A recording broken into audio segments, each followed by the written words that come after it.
নমস্কার বন্ধুরা, স্বপ্নপুরী একটি ব্লগে তোমাদের সবাইকে স্বাগত। আজ ছিল রবিবার, বিকেলবেলা ঘুরতে বেরিয়েছি।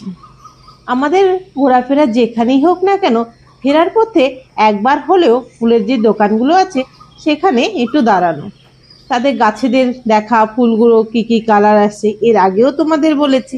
সেরকমই আজ ঘুরতে বেরিয়ে ফেরার পথে যখন ফুলের দোকানে দাঁড়ালাম, তখন বিভিন্ন ধরনের ফুলের গাছ দেখতে পাচ্ছি।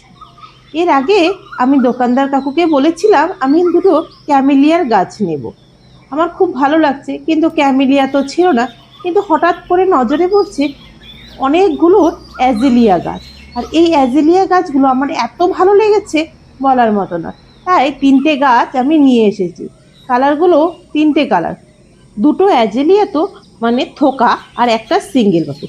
কালারগুলো ভীষণ সুন্দর, আমার ভীষণ পছন্দ হয়েছিল, তাই গাছগুলো তো নিয়েছি। প্রচুর গাছে কুড়িয়ে এসেছে।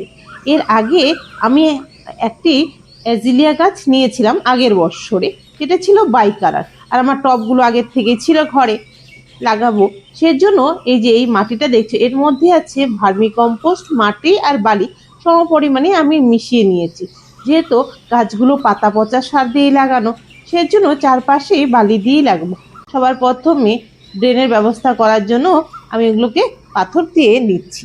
এবার লাস্ট মুহূর্তে এই 3টে শীতের এত ফুল গাছ লাগিয়েছি, তারপরেও মানে ভালো লেগেছে, তাই অ্যাজেলিয়া 3টে নিয়ে এসেছি।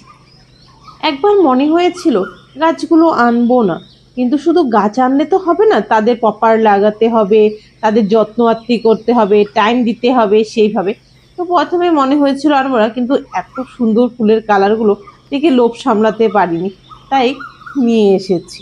অ্যাজিলিয়া তো সারা বছরের গাছ, যদি যতটা পারা যায় বৃষ্টির জল থেকে বাঁচিয়ে রাখা যায়।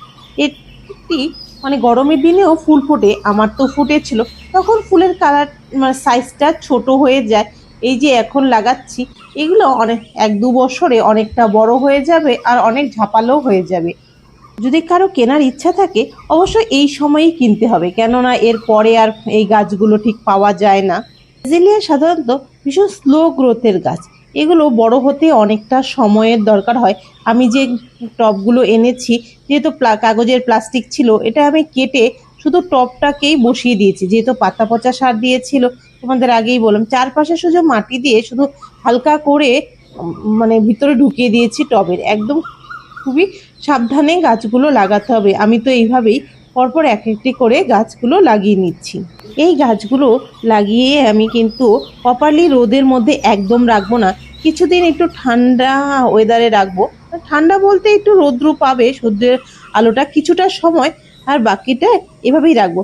যখন গাছগুলো একদম সেট হয়ে যাবে তারপরেই আমি রোদের মধ্যে রাখতে পারবো। এবছরের মতো লাস্ট এই 3টে গাছই লাগিয়ে নিয়েছি। আজকে ব্লগটা এখানেই শেষ করছি।